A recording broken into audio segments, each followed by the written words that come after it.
health, mind, body, spirit.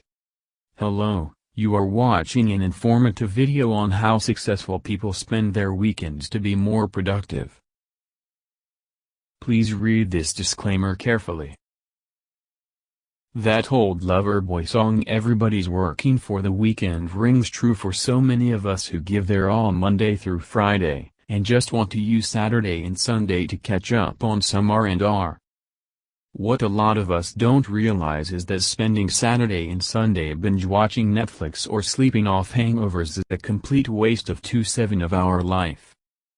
The most successful people know that, even if they won't be doing much work over the weekend, they still have to be productive if they want to stay ahead of the rest of the population.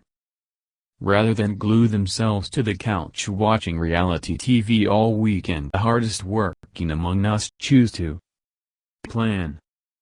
Successful individuals don't go haphazardly into the weekend.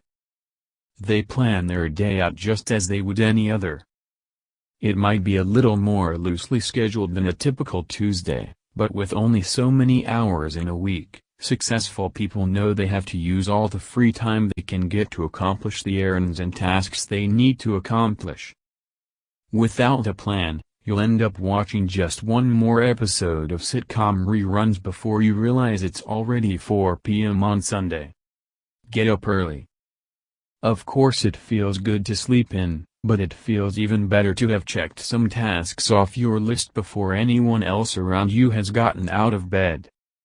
It's actually quite rejuvenating to get up and moving early on days you don't have to.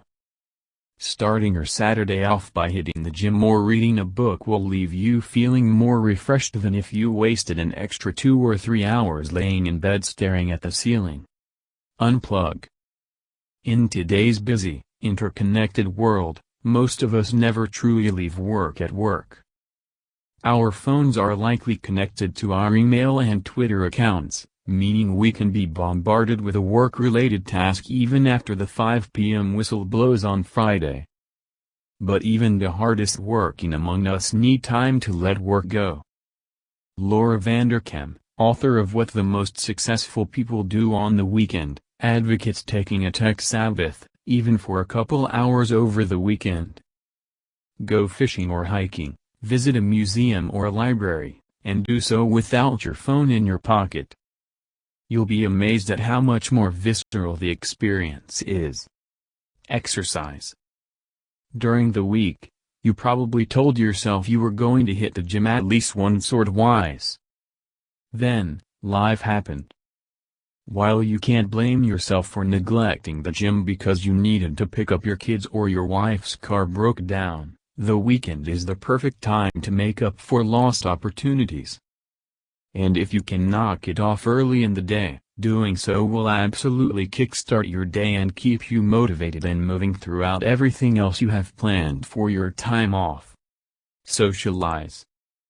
During the week, you may not have had time to eat dinner with your kids or take them out for ice cream.